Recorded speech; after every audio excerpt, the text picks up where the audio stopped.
thank you everyone for being here today for our March Madness Memory Lab Network webinar.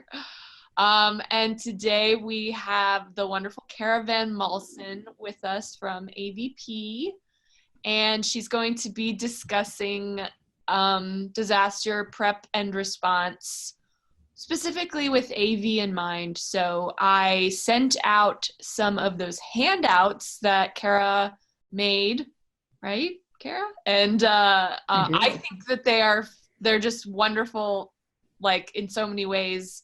You guys can print them out and hand them out to your public if you're having a little workshop or just want to spread some awareness. And they just look really cute too. And it's great design, great content and everything like that. So Kara, if you want to, kind of introduce yourself and how you got involved in this like topic and specifics, that would be wonderful. So everyone, let's welcome Kara. Well, thank you. And thanks for inviting me. Talking about one of my favorite topics, disasters. So as Siobhan said, I'm with AVP, and we're a consulting and software development firm, and we focus on information management. But this isn't one of our areas that we work in a lot.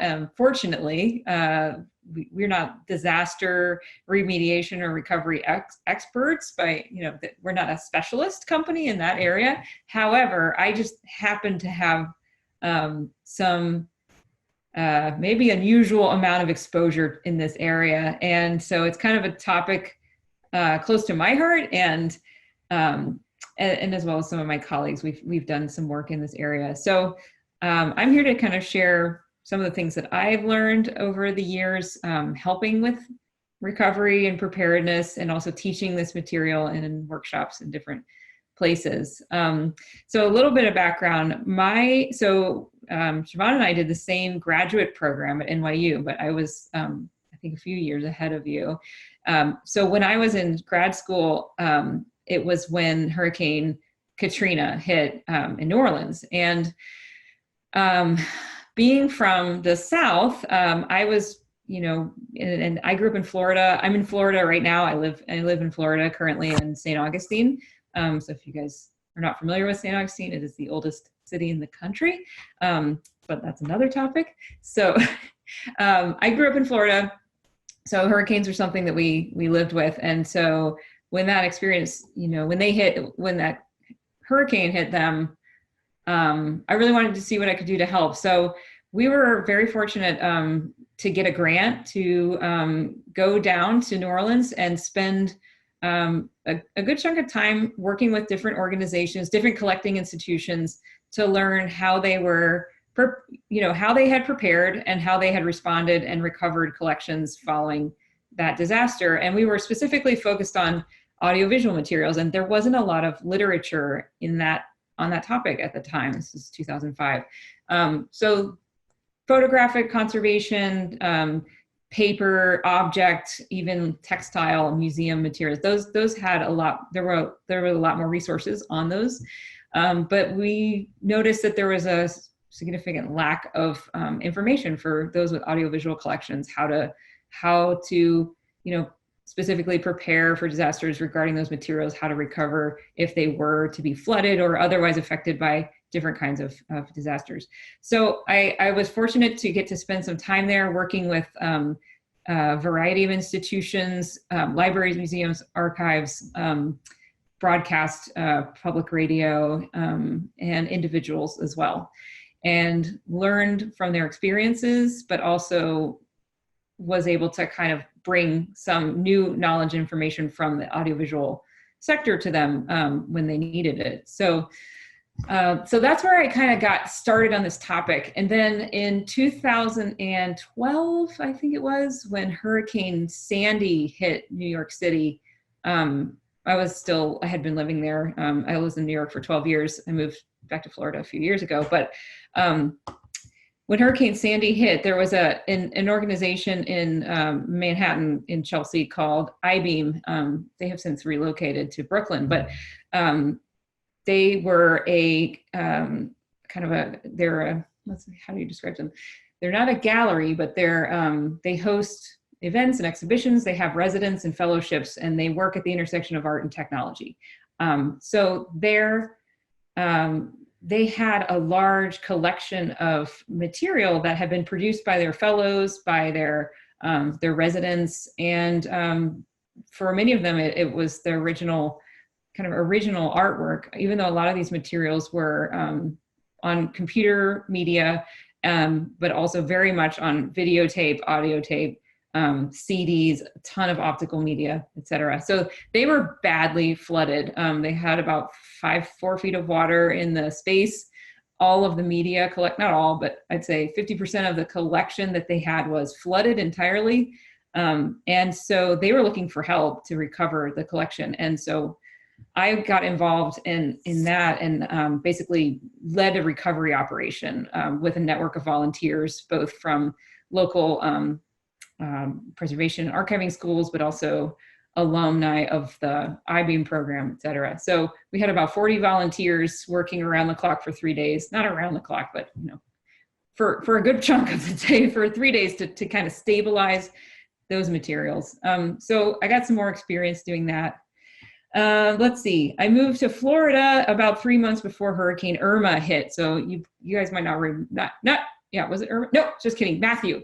So you might not remember Matthew, because the only people that were really affected by this were those in my part of Florida. So we were hit really hard in St. Augustine, and so it was like, great, these things just really follow me around, don't they? I just moved there, and then this town was extremely badly damaged.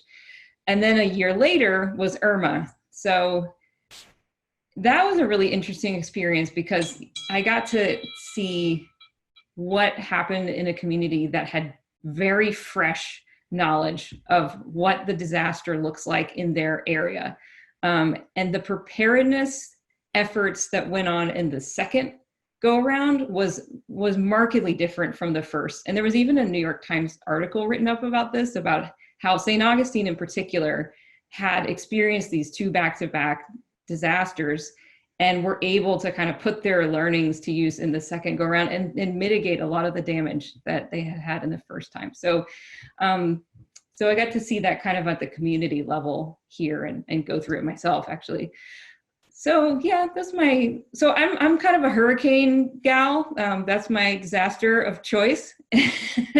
And but so what I'm going to talk about today, though, isn't specific to hurricanes or water, but as I was telling Siobhan before we started, the great leveler of all disasters is water. So if you've got fire risk, you've got water. If you've got earthquakes, water. If you've got whatever, it's going to be water at some point, and that is going to be a contaminant that you will have to face if you're in a disaster situation. So, and even localized disasters, on a small level, because we could talk about disasters on a, geographically large area, over a region or a state or a much larger area, or we could be looking at, a very small geographical area, your neighborhood, or we could look in your building. So disasters occur on many levels, but regardless, there's usually water. So I do kind of focus on the water aspect of it, but I'm happy to attempt to answer questions about any other kinds of hazards that people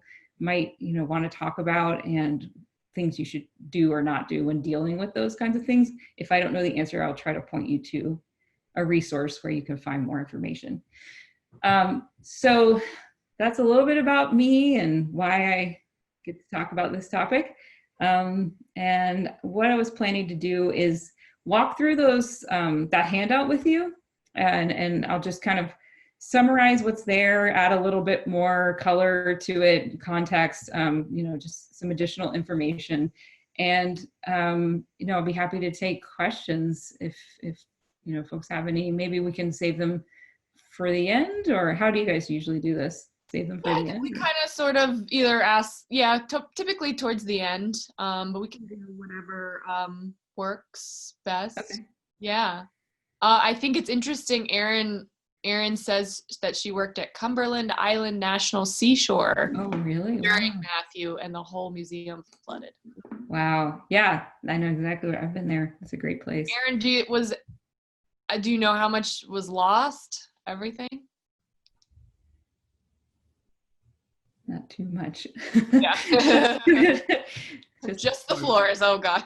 Yeah. Even if you don't have direct damage to collections, the recovery of the structure, your building, and it can introduce a lot of risk to collections as well. So there's, there's always a lot to keep in mind, but good to hear that. Yes, the collections weren't. Yeah.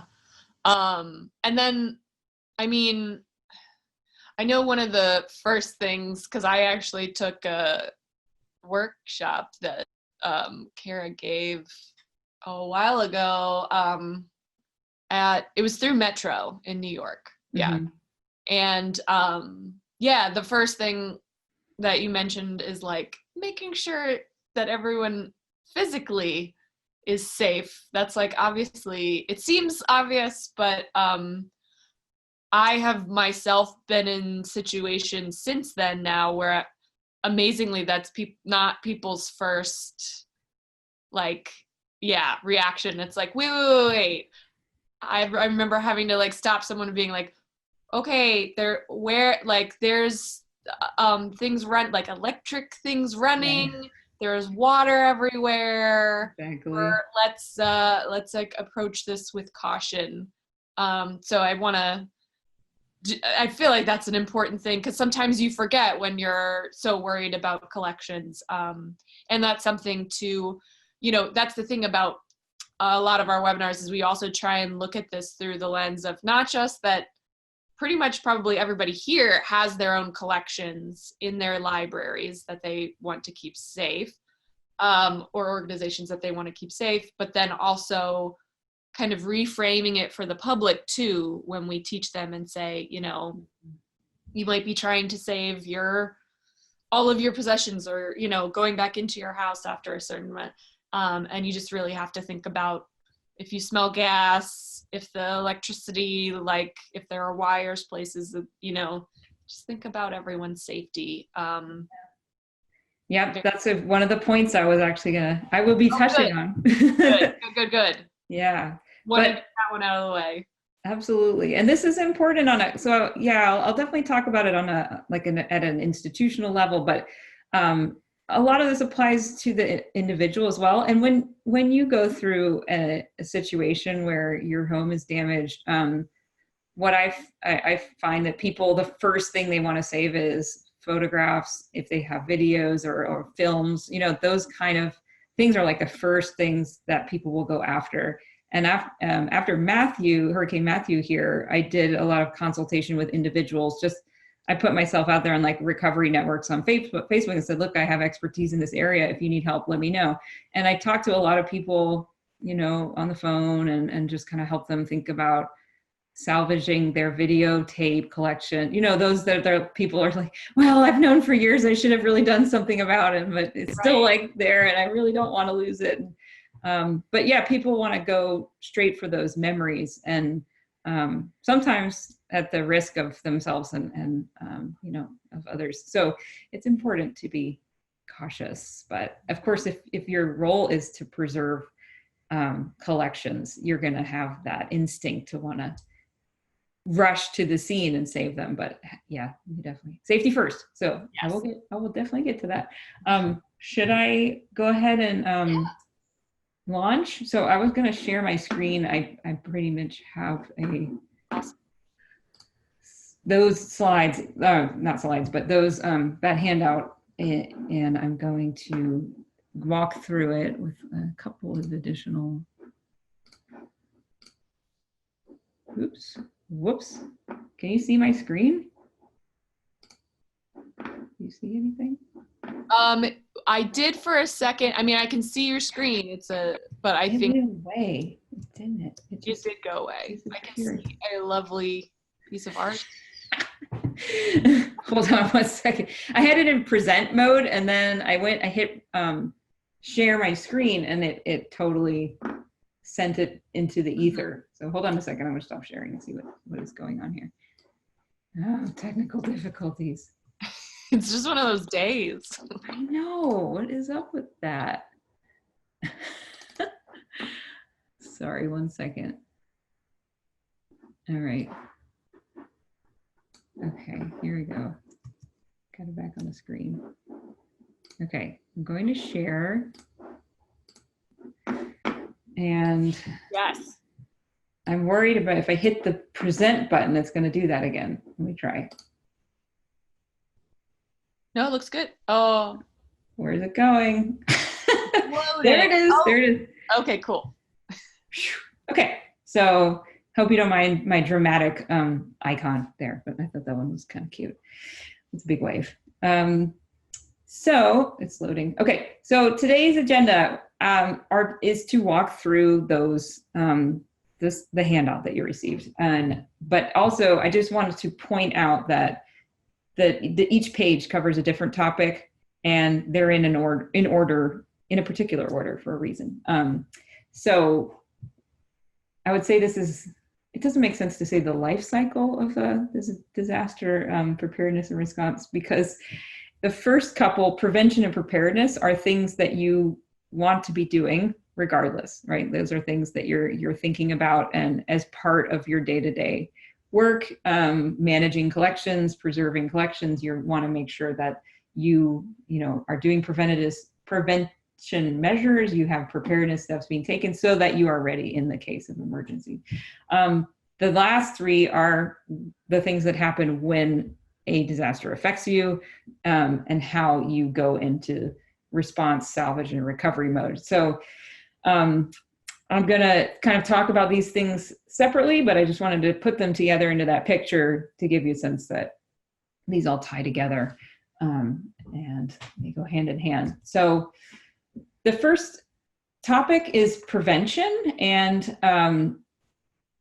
so the reason why we look ahead to what could happen and think backwards from there. So when I teach workshops on this, I do it in a simulation scenario. I don't know if you took that one, Siobhan, if that was a simulation.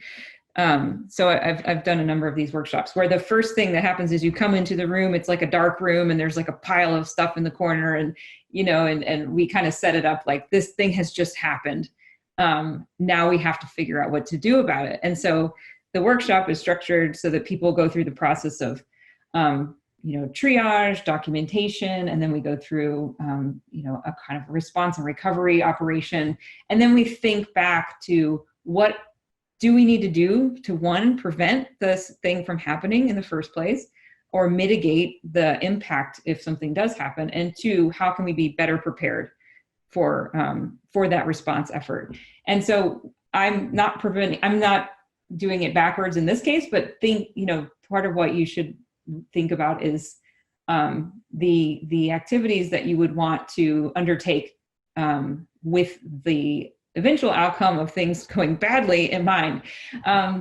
So that is to say that, I'm kind of, the lens on this is really about that these are things that you would do anyways, but thinking ahead to what if there were a disaster and what would I really want to make sure I had done. So the first point is kind of maybe an obvious statement, but the first thing is, one of the greatest ways you can mitigate the risk to physical media is just not to have any. and I emphasize this for audiovisual materials because the way to preserve these things is to digitize them. We already have this need from other risks, from obsolescence or degradation, and all of the other risk factors that those media face. So digitization kind of has to be done anyway. It's also great. It has the potential to really help in disaster situations, because once things are digital, they can be replicated in multiple geographic locations, which is one of the requirements of digital preservation. And so that geographic separation is one of the best ways to prevent damage to the content. So if you get a flood in Florida, but you have a copy, at a different location, whether that's, the next building over or down the road, like the risks profile in those locations are different. I did have one situation in the Sandy situation where we were helping. They had a backup sitting right next to the primary copy.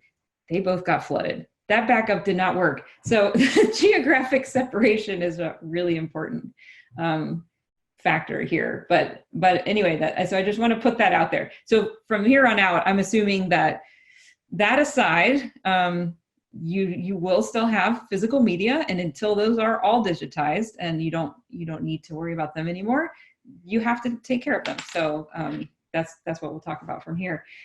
And not everything can be digitized at once. So even if you're embarking on a program to ultimately migrate all those physical media to digital formats, that can't be done in one day, usually. So we'll have to deal with those items while we still have them. So I don't know if you can see my mouse. Is that coming? The mouse visible? Okay, so moving from top to bottom. One of the next important things to do is to understand the risks to your geographic area. So I think we've already mentioned this, talked about everyone has a slightly different risk profile in your region. So you know if you're flood, you have river flooding, if you have forest fires, if you have hurricanes, tsunamis, typhoons, you kind of know that pretty well. What's been really interesting from my experience in St. Augustine, having gone through 2 hurricanes here, is that different areas have very different risk when those storms hit.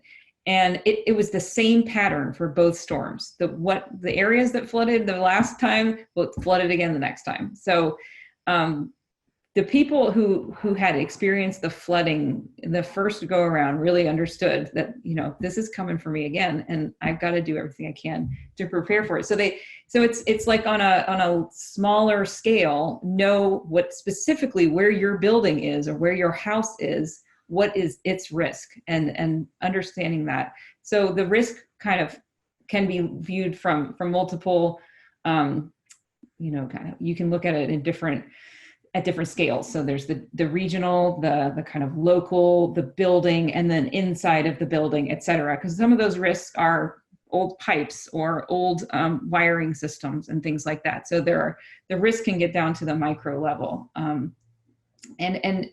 So as I said, from my experience, knowing any past experience with disasters, talking to people who were there the last time a major disaster took place, what happened when that event occurred is really helpful, because chances are, if it's like one of those bigger kinds of things, it might follow similar patterns just because of the geographic area.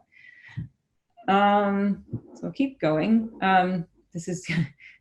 These things are all kind of on very different scales, but so getting to the level of the objects, storing media properly is important. Now, if you have an event occur that does affect your audiovisual objects,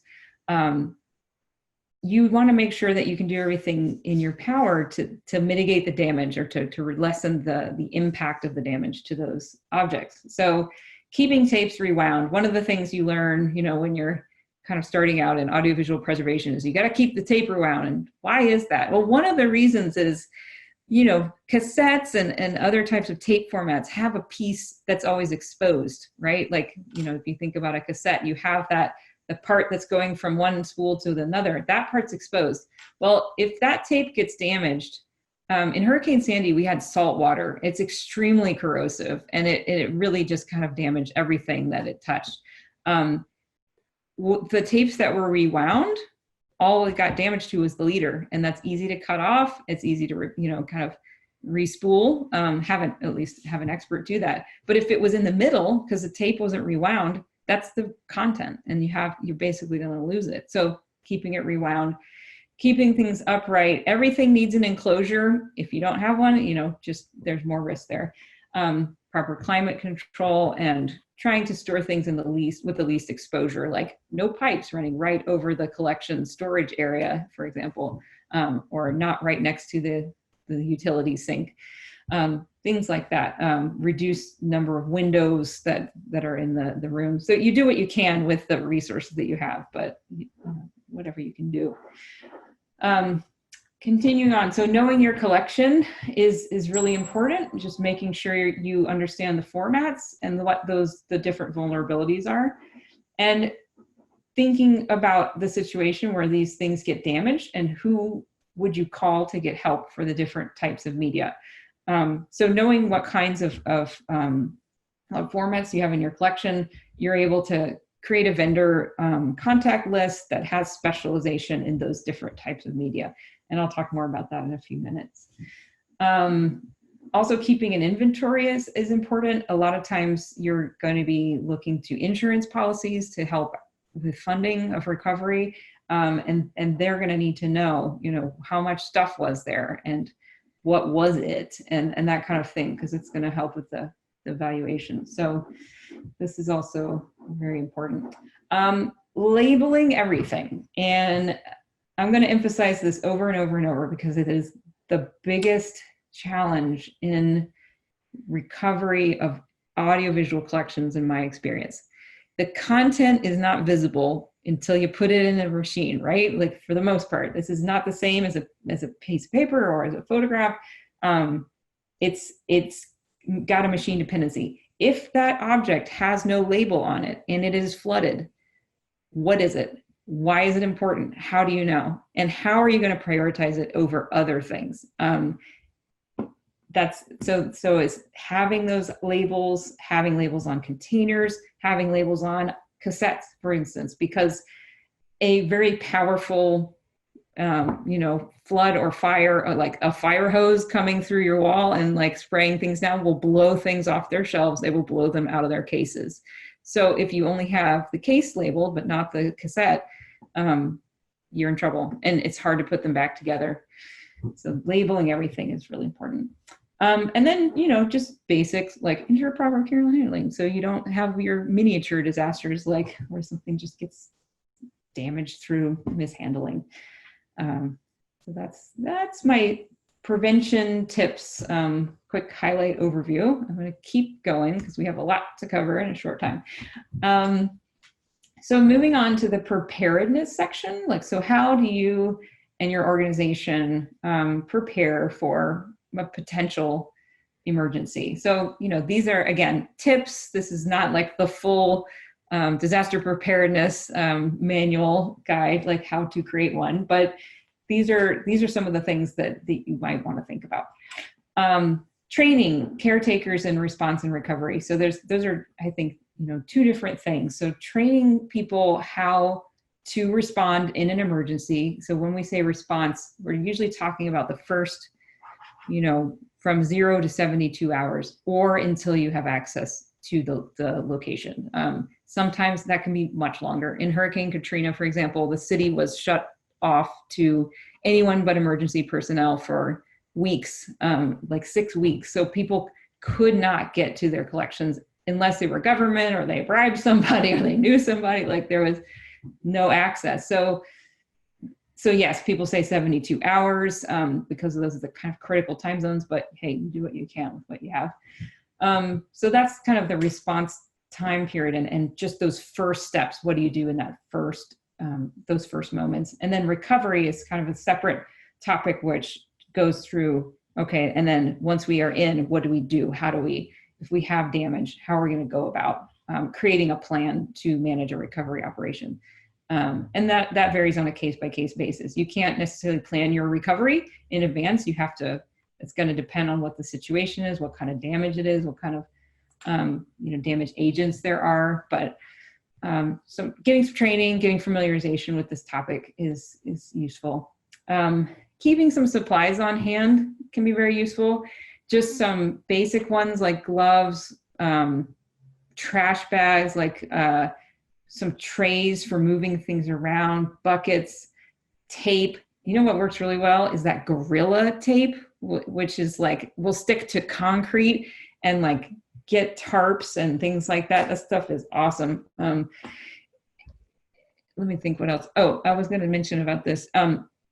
During Hurricane Sandy in New York, the whole area was affected and there was no power for days. And so people did not have easy access to water. And so they were, buying up all the water in every store.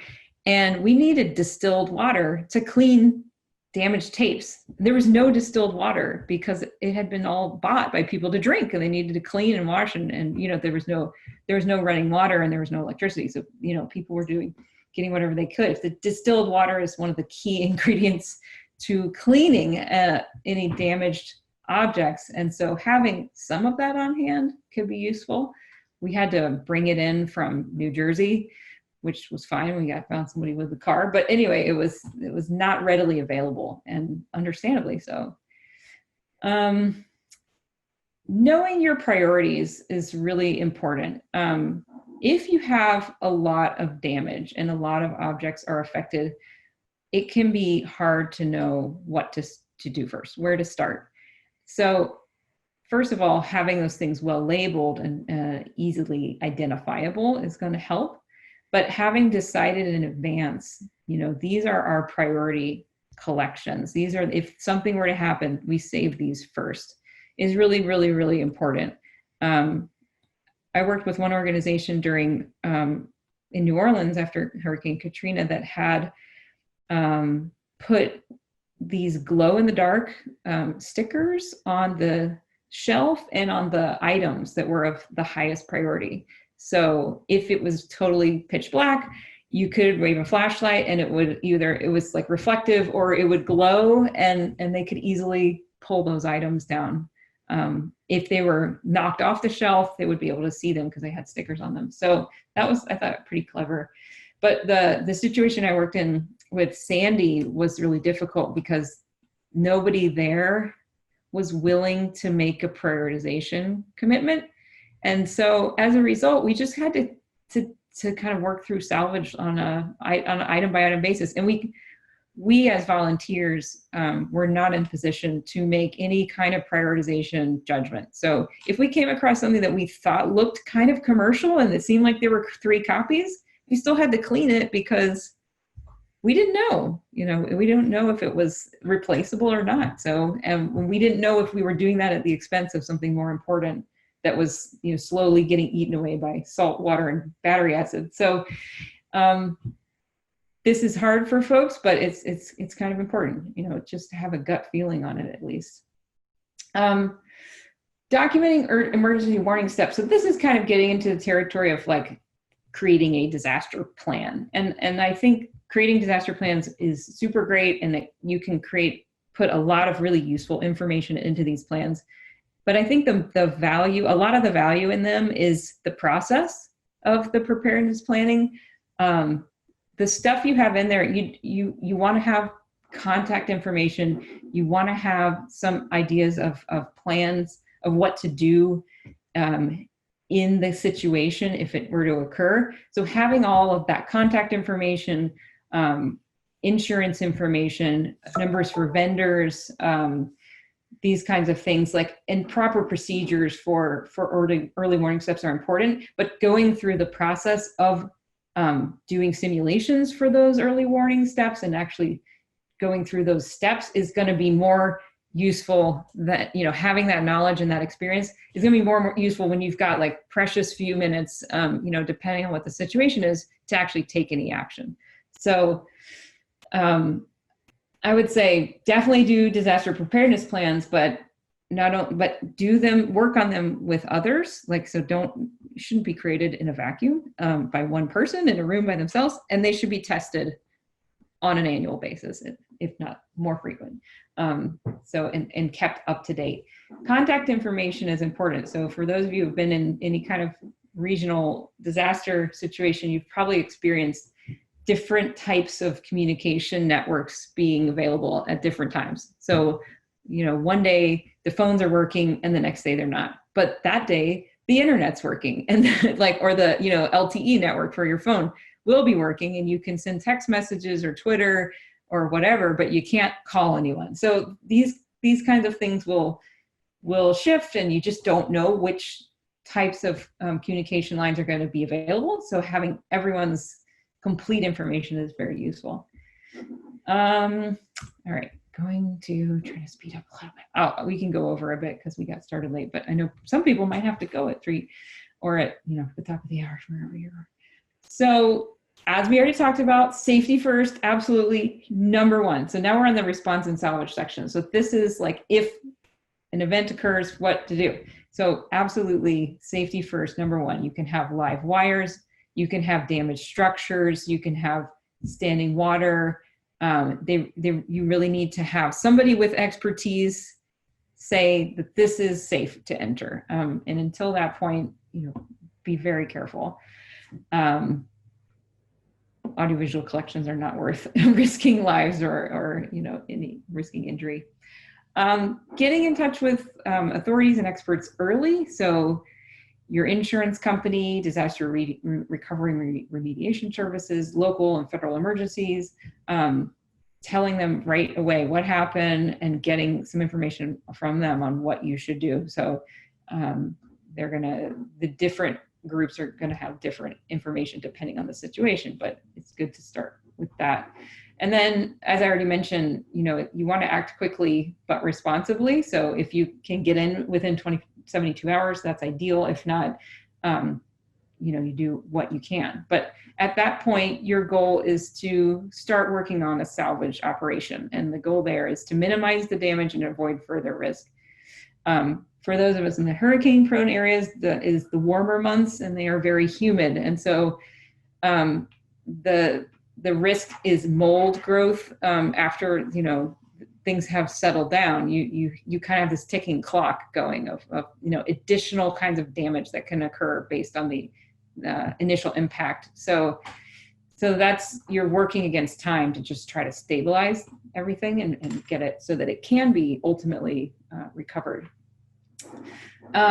So this section talks about recovery actions. So these are some of the first steps that you're going to want to think about if you have this unfortunate situation occur, where you would have a damage to collections. So the first thing you're going to do is triage, and that is going to be a process of kind of figuring out what kind of damage there are. So even if it's a flood, what kind of water? So like I said, in Hurricane Sandy, we had salt water. We had battery acid in the water and maybe some sewage. Pretty gross. That was really no fun. But you might have other things, even if it's water. You might have mud. You might have, obviously, biochemical agents. So there could be different things going on depending on what's happened. So separating things out by those different damage agents is going to be important. Separating wet from dry, because you don't want to re-wet a dry thing. As much as you can avoid it, don't get things wet that don't need to be wet. And then separating by degree of damage. Space. So space is really important because you need a clean and well-ventilated space for your salvage operation. And the thing about audiovisual objects, especially like video and audio and things in cases, is that you've got the tape itself, then you've got the case, and then you've got the label. And all those things have to be separated into pieces and dried individually. So when you're thinking about space, it's like triple what you think you might need, because you're going to separate all these parts into multiple. And they need to be flat. So even if you've got an LP collection that you're working with and you want to save, you're not going to be able to probably dry them standing up, unless you've got some really nice, wire racks or something. But they're just going to be laying flat. So they're going to be taking up a lot of space. So that's a really difficult thing in a lot of cases. And you want that ventilation to avoid mold growth, for example. Supplies, as I said, it's great to have some things on hand, but then in the situation, if you find yourself in one, you will realize that you need new things. So making a list of what those items are. You might have to get creative, because in an area-wide disaster, things might not be as readily available. So you might have to think outside the box. Roles and responsibilities. So having somebody who's kind of in charge is really important, and not too many cooks in the kitchen in these situations, but somebody who has the authority to purchase supplies is really important, who can talk to service providers, who can give authoritative information, and it's going to be important. But then you have additional roles like cleaning, documentation, transport, security. I have been in a situation where there was a theft during a recovery operation, and that's a real bummer. So I was talking to somebody recently because I was planning one of these workshops, and they said, and I usually have these roles, like there's a thief and a journalist, and they were like, do you really need a thief? Because I mean, somebody said, in my experience, there's never really been any trouble. I said, no, I actually had a situation where one of the volunteers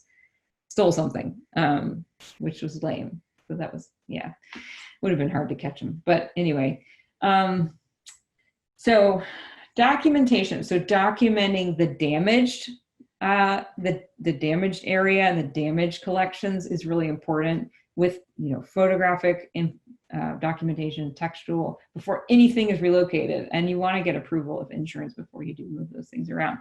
And then the documentation thing is going to come back again and again. As I said, the labeling is really important. And then once you start cleaning things, you're going to be separating them, and you need those pieces to come back together. So having a system that you can use for labeling the different pieces so that you know how to put them back together in the end is one of the absolute trickiest things about recovery of audiovisual. And like I said before, prioritization is super duper important. You cannot save everything at once. If you have a huge collection that's damaged, I remember talking to, I think it was the Universal, folks from the Universal Archives, and they had a fire like several years back. And it was massive, the collections they were dealing with. And they were just overwhelmed by where to start, and having some sense of that before you start this type of recovery operation is helpful.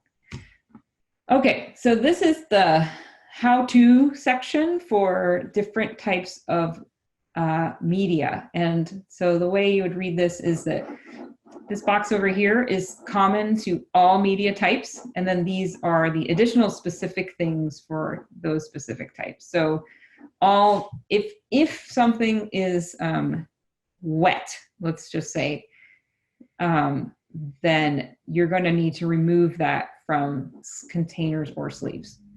And then removing the wet inserts, like if you have what am I trying to say? Those inserts with that you might write down, like what's on this tape, the stuff on, that has to be taken out. All that stuff has to be separated.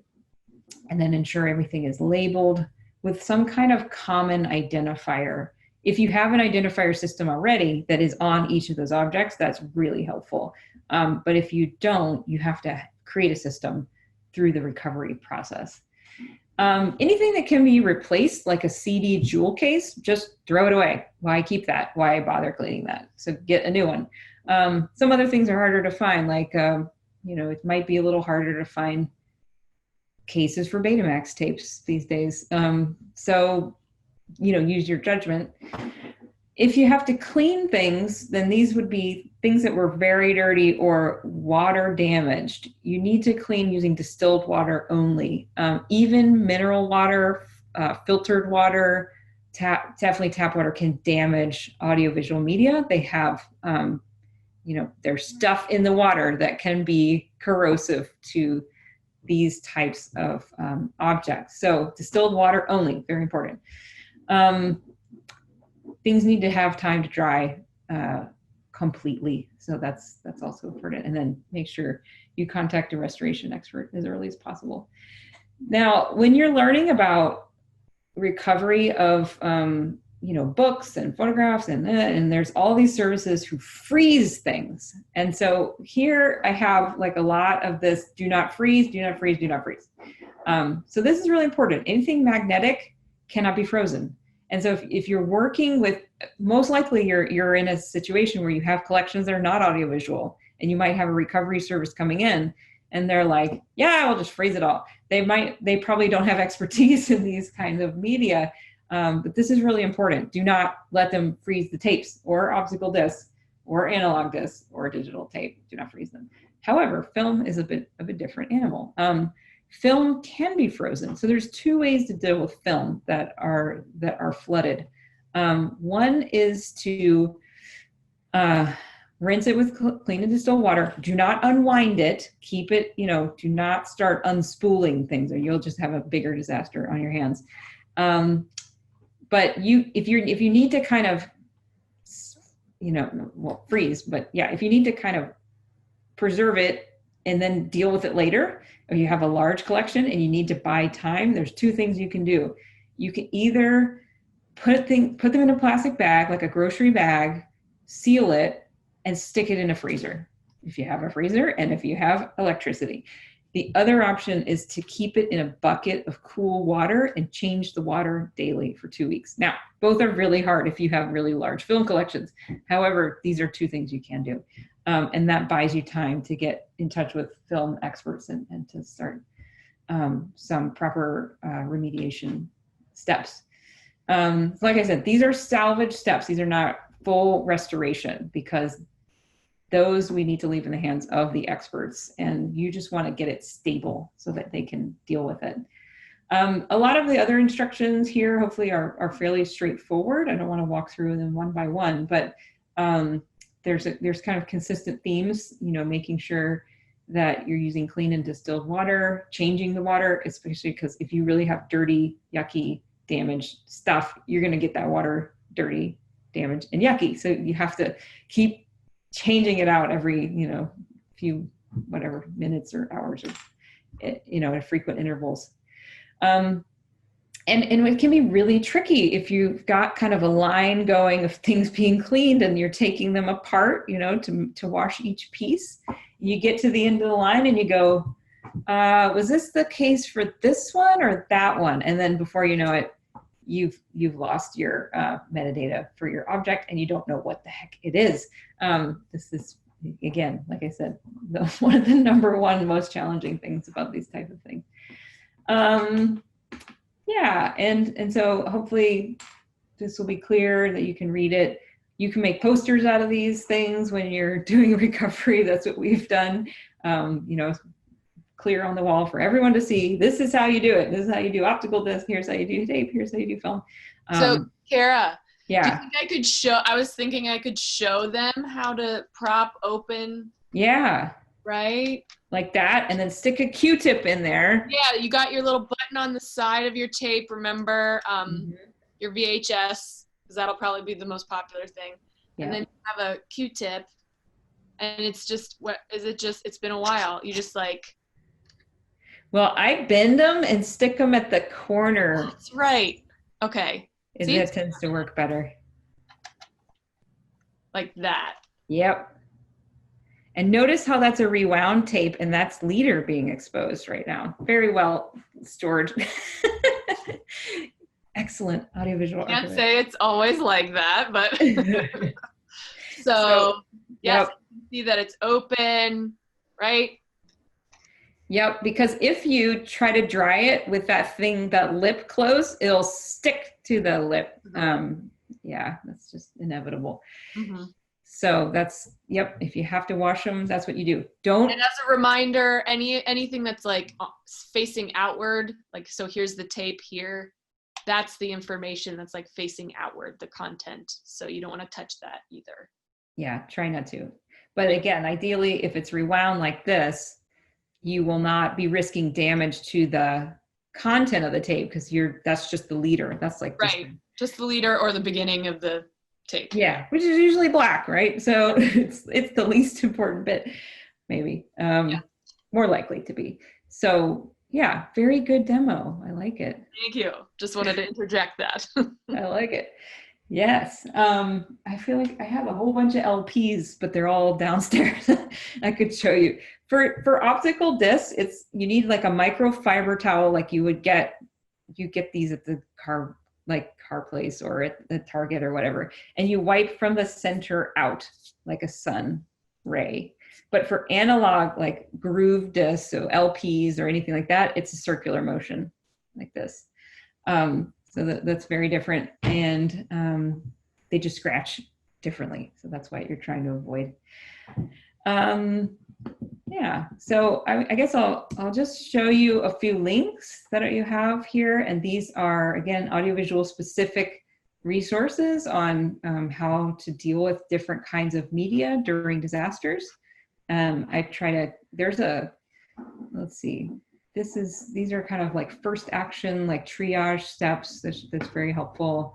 This is kind of an interesting article that like Peter Brothers is an expert. You would want to have him on your list of who to call in an emergency if you have magnetic media.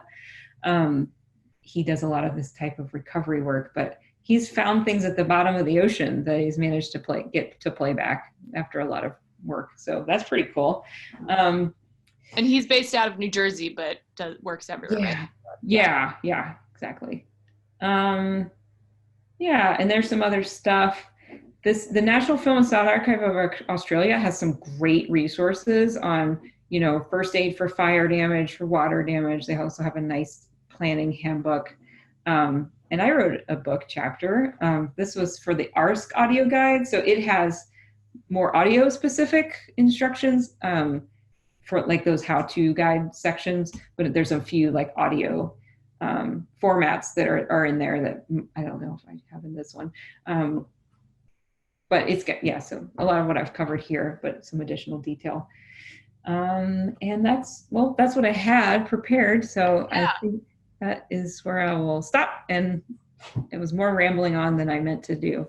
No, it was great, Kara. This is fantastic. As someone who I feel like I have heard this all before, but it's so good. It's just so good to hear it regularly. I feel like I need to listen to this every year at least. Because it's just, I feel like we're all trying to put out the non-literal fires, the figurative fires of small organizations. Some people are lone rangers, some are smaller than others, and not as much staff. So this is a really, really important part of avoiding some disasters you can't avoid, but mitigating the loss that can occur. The impact and the loss. So I would say, one suggestion that I have is, I know exactly what you're saying. Like you get wrapped up in the day to day, and you think we're going to do that at some point this year. Just go ahead and put it on the calendar, like disaster day. And it's 6 months from now, and that's fine. You have plenty of time to prepare. Everyone's calendars are clear. And that's the day you work on making sure your disaster plan is up to date, the contact information is up to date, that you re-study some of these things, that you get some sample material and play around with it and throw a bunch of water, salt, and sugar on it and start trying to clean it and see what happens. There's ways to learn. Yeah, exactly. And then, I feel like, having it as a deliverable and having someone accountable, even though, you want there's multiple stakeholders that should be involved in having a plan. But I feel like, isn't there a national disaster week or something like that? Preventive week or something? Or maybe it's, hi, Chris. I'm late to my meeting. Oh no. Okay, we'll let you go in a minute. Let me make sure see if anybody has any questions for Kara. If anybody has undergone this type of disaster. I hope that you haven't, but in any great length. But it's now's the time to ask Kara. And then also, I do want to say to everyone while you're thinking about your questions that, you're part of the network. We're not just once the grant is over, it's not just done. If anything ever happens, please put DC Public Library and the others of the MemLab network on your list of people to contact, and other professional organizations either nearby or nationally or whatever, because people want to help. And you just need to let them know that you're going through something. I think sometimes people are worried that they're going to look bad or something, especially if it's one of those internal emergencies, maybe a pipe bursts or something like that, unexpectedly. Just ask for help. Don't be ashamed. We're all in the same boat and want to help. So Yes. Any questions before I need to go? I wanted to leave lots of time for questions, but with the recording snafu and no, but this was great as well. And maybe if we have any follow-up questions later, then maybe I can ask you via email and at your leisure. Of course. Get back. Yeah. And anybody can feel free to contact me anytime. I mean, if you have specific questions, please email me, and you can share my email.